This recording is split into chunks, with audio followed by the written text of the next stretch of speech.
it's great to be here this afternoon. I have the privilege of interviewing former Secretary of State Mike Pompeo. I had the privilege of working with Secretary Pompeo for several years during the Trump administration when I served as Deputy National Security Advisor for Strategy. So we're here today to talk about a document that's not yet out, which makes it a little bit hard and maybe even in Washington a little bit unfair, but nonetheless that never stops us from offering comments. We're here to talk about the Biden administration's national security strategy, which is due out pretty soon. Their interim national security strategy was published in March of 2021, over a year ago, about a year ago exactly, actually. And it did include some themes which already hinted at a bit of a difference from the Trump administration's 2017 national security strategy, which the Secretary and I worked on. So I thought we'd talk about that a little bit and some of the areas where the Secretary thinks the Biden administration is probably rethinking some of its assumptions and where it might be going. So let's start a little bit with that. A key theme of the 2017 strategy was, as most people know, the nature of competition and how competition is important in the world, specifically great power competition. We prioritized China, but also spoke about Russia and Iran. Maybe, Mr. Secretary, could you tell us a little bit about your thinking about how, was that the right approach and where you think the Biden administration is in terms of its views on competition? Well, Nadia, thanks. It's good to be with you again. Thanks. You're right, I did work on this, but you were the primary author and you did an amazing job. I was incredibly proud of that product.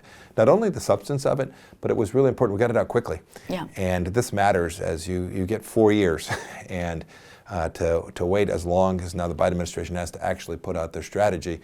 You know, they've eaten into a substantial piece of the entire national security team's capacity to work against the problem set that's identified as that strategy. It's not just a document. It is the referential touchstone, right, since 1987, since these first were actually prepared. It's the referential touchstone that you build out appropriations processes, all the strategies that the Defense Department, State Department put together. These documents matter, and so the fact we got ours out in such a timely way, in such a substantive way, so different than the one that had been prepared before us, is something I'm still proud of. Look, that really gets to what I suspect the Biden administration will do that's different. They want to round the edges, and they will have a different set of priorities than we did. We were the first administration to identify in decades, and this isn't partisan, to identify the Chinese Communist Party as the single greatest competitor. We use the word competitor. I would use the word adversary today if I were writing this myself. Mm-hmm. The single biggest challenge to the American way of life. I hope this administration will keep that at the center. It doesn't mean there aren't other challenges that one has to confront, but it is, and you can even see this even in Ukraine today, the Chinese Communist Party itself understands power deeply, and they respect only power. Do you think the Biden administration will, how do you think they'll balance their concerns about China with climate, right? The interim strategy noted that China was a strategic competitor, but also at the same time really left the door open for a lot of cooperation, especially in areas of climate. How do you interpret that approach? I think President Biden himself is going to have to weigh in on this. You can see inside their list of stars that are trying to align around the president, there are very different views on this. I take 2 points as what I would expect. Not too terribly long ago, President Biden was with a group of soldiers. He told those soldiers, uniformed military personnel, that the greatest security risk to the United States of America was climate change. I think that's very telling about what he personally believes. Second, the senior administration official that met with Xi Jinping first and with Vladimir Putin first was Secretary Kerry, not Secretary Blinken, not Secretary Austin, not the president himself, the climate guy. I actually think that Xi and Putin and the Ayatollah and Chairman Kim all took note of that priority. That is an enormous mistake. Right, the kind of the desire to compartmentalize. I was struck by a few days before Secretary Kerry had been in Europe, and I think 4 days before the Russian invasion, he was expressing concern and disappointment about what could happen to the climate agenda on the eve, of a major military invasion, and that struck me as just kind of discontinuous, shocking. But speaking of compartmentalize, Russia and Iran. So there's a major war in Europe caused by Russia, and they're still at the table.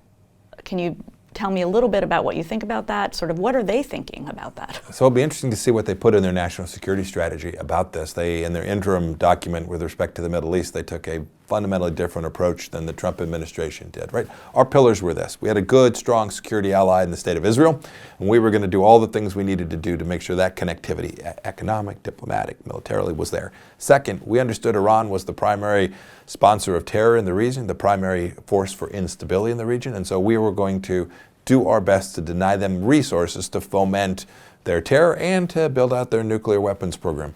And then finally, our third piece was really, how can we find allies and friends in the Gulf states? How can we work alongside them to deliver a more prosperous, more stable Middle East so we don't have to send 20, 40, 100,000 American kids to go fight and die there someday?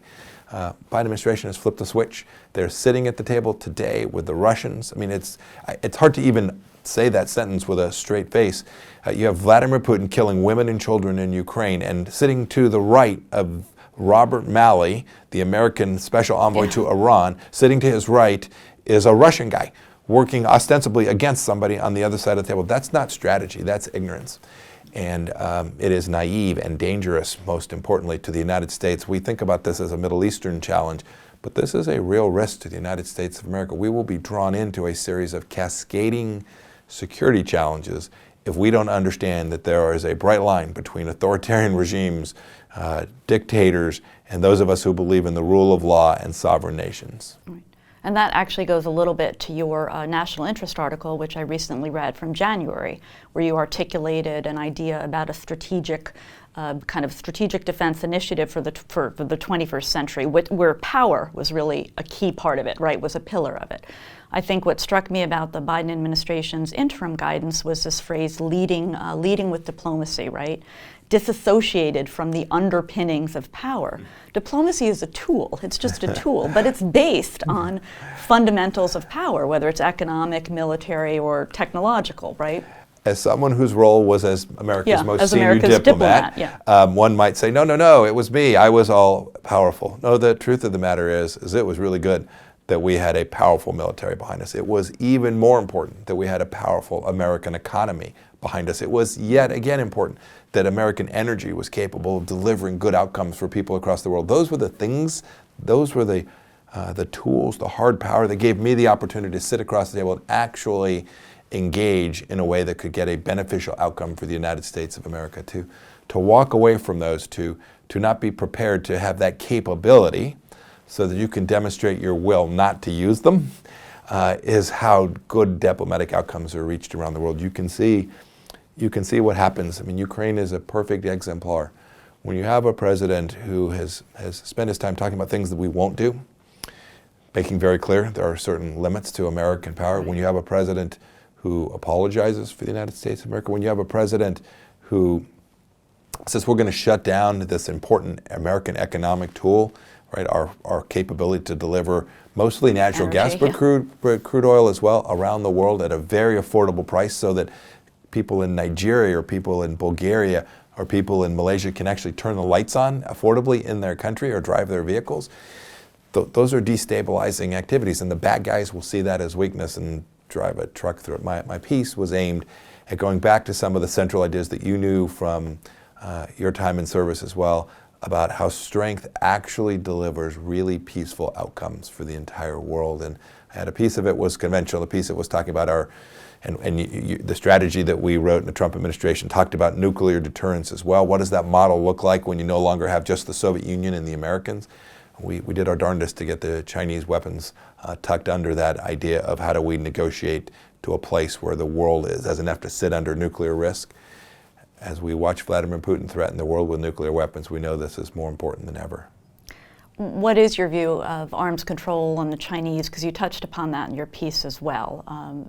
What's your sense about, can we really be, realistically, is that a framework that could work? It could. It will take the Chinese willingness to engage. We would remind them they wanted to claim superpower status. Superpowers don't threaten the world with annihilation. Superpowers engage in rational conversations about how we can make sure that these most dangerous weapons are never actually employed. And so we wanted them to be part of this conversation. They would always say, well, there are other players besides Russia, China, and the United States, we would say, great, let's make sure that the world is working along the same central thesis. That frankly we had good, Reagan put some good arms control arrangements in place that just took down the threat some. We could do that again, but it's no longer the case that an agreement just between two countries is possible to achieve those kinds of threat reduction. So that might be an opportunity, right, as the Biden administration is rewriting the strategy, yes, I would hope so. Thinking about opportunities yes. Going forward, arms Definitely. control being one. Yeah, definitely. The Chinese resisted this. Their program was still smaller, they said less advanced. That may or may not be completely accurate. Whatever stage their program is, it's imperative that we bring them inside this discussion so that we are at least transparent about what each side has. We want to make sure there's no miscalculation. This is very dangerous stuff. Do you think they'll see other opportunities? I mean, one I was thinking about was really reaffirming the importance of regional balances of power, right? That was another element of the 2017 strategy, of recognizing how important regions are and the economic, political, and military balancing that needs to go on in regions. What we're seeing now in some ways with the Russian invasion was how out of sync that balance was, right? Russia had been focused on its military power for years while European allies were decreasing theirs. Right. Yes, I think the whole world can see this plainly. I think this will matter. I think the Europeans will, I was going to say get religion, but more importantly, get power back in their central understandings of how it is they can provide security for their own people. Nadia, I do worry. By the way, I think countries, I was just in Taiwan, and I was in Singapore on that same trip. I think they're watching this very attentively as well. They can see that they're going to have to step up their capacity to make sure that they aren't the next victim of an autocratic leader who decides aggression is the solution to all that ails. But also one other thing that's on my mind, when you talk about strategies, you're not talking about next week or next month or even next year. You're thinking about trajectories measured in decades. I pray that when this moment passes, whenever Putin settles in for whatever the outcome is that Europe won't forget. They forgot when they took 1/5 of Ukraine. When they took Crimea, everybody put sanctions in place and then said, let's go meet in Minsk, and did almost nothing. And the Europeans did very little to secure their own freedom. I pray that when this moment passes, that this won't have been ephemeral. This call to arms, this desire to spend 2 or 3% of their GDP to secure their own freedom won't be a passing moment. It takes leaders, Nadia. It takes leaders who are prepared to say, here's our strategy. Here's for how we're going to deliver this. And this is what this means to our nation, whether you're Belgium or Switzerland or Vietnam. This is what this means to the people of our nation, and we are not going to sit at risk from the Chinese Communist Party or Vladimir Putin. Yeah, certainly we've seen with the Germans, right, that it's been a remarkable shift, and now the key will be, is it sustainable over the long term, with leaders being key. But before we wrap, I would like to get your sense of what do you think China is learning from the current situation, and how does that apply to how they're thinking about Taiwan? So before I say what I think they're learning, I want to talk about what I'm pretty sure they're not learning. They are not learning that their vision for global hegemony is at risk.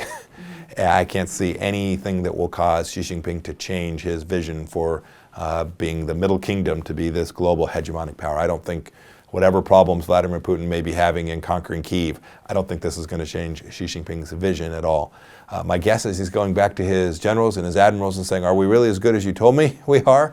Are these programs as real? Can we deliver them? We want to train more. We want to do more. I think his use of hard power and their capacity will only be encouraged by this. He'll see that no, we not only have to have it, we have to be effective in our ability to execute it. What does that mean for Taiwan? So he might be biding his time. He may bide his time. He may step back for just a moment, and he may conclude that he can capture Taiwan or bring Taiwan into the Chinese orbit without use of kinetic power, without use of true hard power.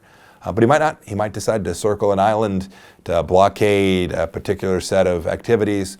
Would be a path that was somewhere in the middle and would still achieve his ultimate objective. His tactics may well change, but his objective, I can't imagine, would be altered. When I was on Taiwan, I think they knew that too. Their ask of me was to make sure that when I came back, we talked about the things that America could do to help them with their regional friends and partners, the Japanese, the Australians, the South Koreans ought to be part of this too, to build out a collective security set of understandings for them, and to make sure the Taiwanese had the capacity to defend themselves, to make sure that Xi Jinping's calculus included an enormous cost should he decide to move. This is the way they were thinking about it. I share that view.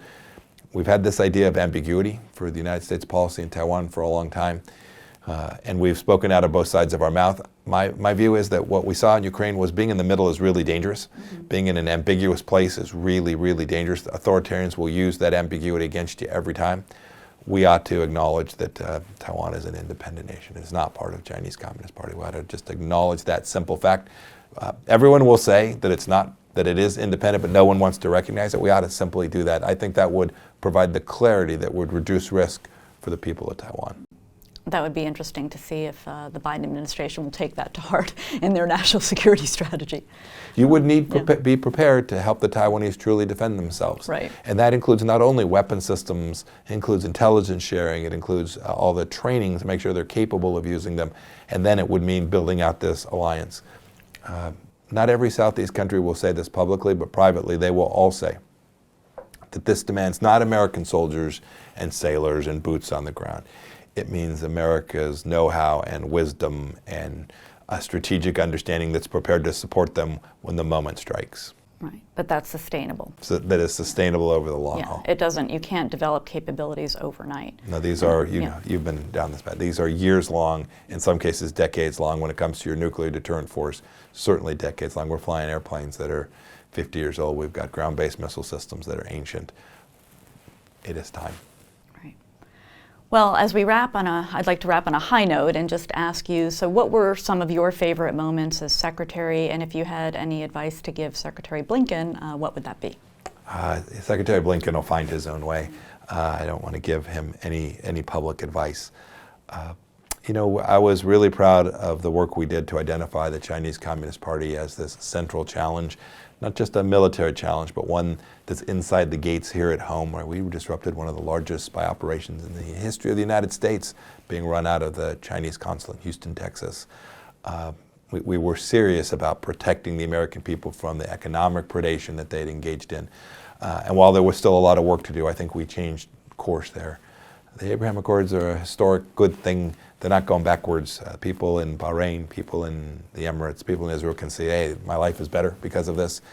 But it took some really remarkable leaders in President Trump, Prime Minister Netanyahu, the Crown Prince in the Emirates, the leadership throughout in Bahrain to break glass and take that step forward. We were also incredibly diligent about getting Americans home when they were held hostage. I'm really proud of the work we did there as well. We didn't get everything right. We didn't get all the way home with Chairman Kim. Still has his nuclear weapons program. But we made clear to him there were limits, and we made clear to the Iranians that we were going to make sure they never got a weapon to. If you say, what are the things that you're most proud of? Those might be the touchstones. Those are great. Well, thank you. Thank you very much, Mr. Secretary. Thanks. Great to be with you. Thank you.